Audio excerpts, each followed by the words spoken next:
as crianças? O que falar das crianças? Ah, eu não sou pai, eu não sou mãe. Você pode não ser pai, não ser mãe. Mas nós precisamos entender que existe um compromisso da sociedade em relação às crianças.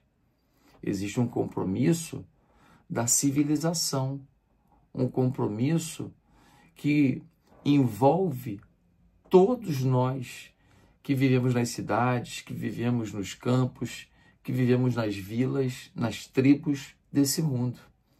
Os princípios de Deus para as crianças, eles valem para qualquer lugar. Vivemos um tempo de muita exploração das crianças, um tempo de exploração sexual, um tempo de exploração por escravidão, um tempo de abusos, de covardias por pessoas despreparadas, muitas vezes das próprias famílias, muitas vezes os próprios pais, avós, tios, pessoas próximas. E os pequeninos têm sofrido de forma assustadora. Nós precisamos ter um olhar para as crianças e não apenas ter um dia das crianças e nesse dia achar que entregar algodão doce, entregar um brinquedinho para algumas crianças do mundo fez com que todos se voltassem para a criança e todos decidissem valorizar a criança. Não. Precisa haver um conceito maior. E é por isso que eu gosto do texto de Mateus, capítulo 19, versículo 14. É um momento em que as pessoas começaram a deixar as crianças virem a Jesus e os discípulos falaram, olha, essas crianças estão perturbando Jesus.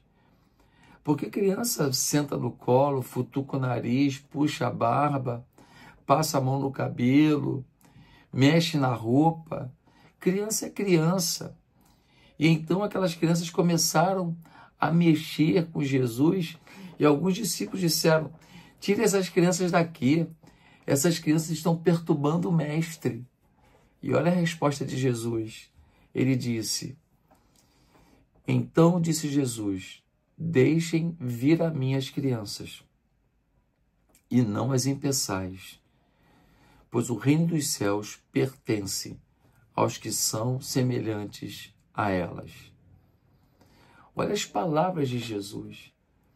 A primeira coisa que ele diz é, ei, criança está mexendo comigo, está fazendo bagunça, é criança.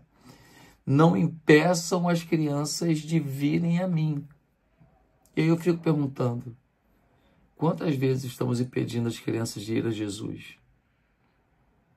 Quantas vezes estamos impedindo as crianças de conhecer o amor de Deus? Quantas vezes estamos impedindo as crianças de entender o quanto Jesus as ama? Às vezes, os pais são muito duros, cobram das crianças o que os seus pais cobraram deles, ou cobram das crianças mais do que seus pais cobraram deles. E eles odiavam a forma que eram tratados, mas agora repetem a dose e fazem com que a vida da criança seja uma vida de medo, porque a possibilidade do erro dá desespero, gera castigos intermináveis e muitas vezes violência.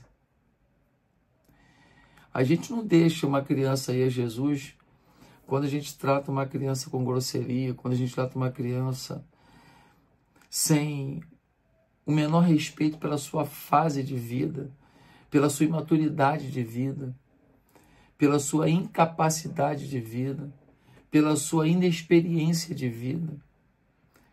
Às vezes, a figura do pai é tão dolorida para a criança que a criança tem dificuldade de desenvolver um pensamento sobre Deus, porque chamam o Deus de pai. E a figura de pai que essa criança conhece é uma figura tão dura. Eu não estou falando para não educar. Eu não estou falando para não ter algum tipo de castigo para alguma ação errada. Não, eu não estou dizendo isso. A educação passa também por perdas. Você fez isso? Olha, então acontece isso. Mas a educação, ela precisa passar por um processo de ensino em amor, e não de ensino com rancor, e não por uma oportunidade de expressar a violência, de expressar a raiva. Quantas crianças estão pagando a conta do relacionamento abusivo de seus pais, do relacionamento destruído de seus pais? Quantas crianças estão tomando um tapa? Meu Deus, estão tomando muitas vezes uma cintada, simplesmente porque esses pais jogam para fora seu ódio, seu rancor em cima de uma criança. Nós precisamos entender que nós deixamos as crianças chegarem a Jesus quando a gente age com amor, com carinho. Sabe o que mais? Quando a gente aponta para a criança o caminho de Jesus. Há muitos pais que não procuram Jesus, não procuram a igreja. Você não leva seu filho para a igreja, e qual a garantia que você tem que ele vai querer ir para a igreja? Levando o seu filho para a igreja, você não tem garantia, porque o seu filho fará escolhas. Mas se você não leva para a igreja, qual a escolha que ele vai fazer? Ele vai aprender que o melhor lugar do mundo é fora da igreja. É nas festas, é no mundo, talvez na prostituição, talvez numa roda de drogas, talvez fumando esse maldito cigarro vape que está acabando com o pulmão da juventude, e qualquer infecção que os jovens têm, eles estão morrendo porque o pulmão está todo detonado por essa maldição. Eles vão curtir outras coisas, eles vão curtir a roda da cerveja, a roda da bebida.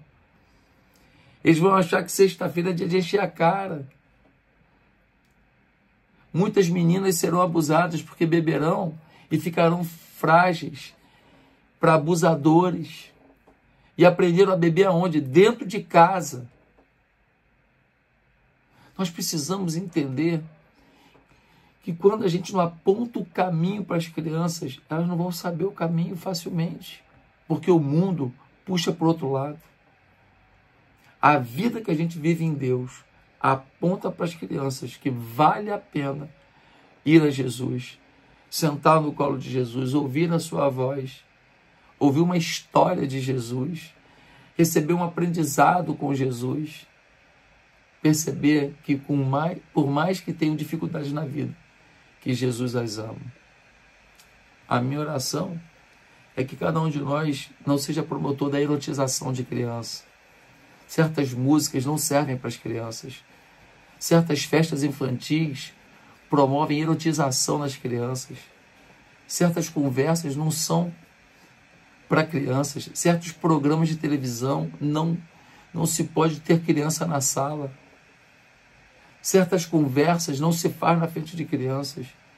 Que temos o zelo de preservar as crianças para que tenham a infância, que tenham a inocência, até o estado da razão, o estado da adulto, em que possam perceber como as coisas realmente funcionam nesse mundo perdido.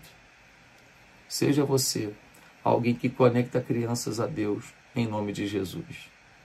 Queria te falar de uma coisa. Faz um comentário sobre esse vídeo, copia o link e manda para quem você quiser. Que Deus te abençoe. Amém.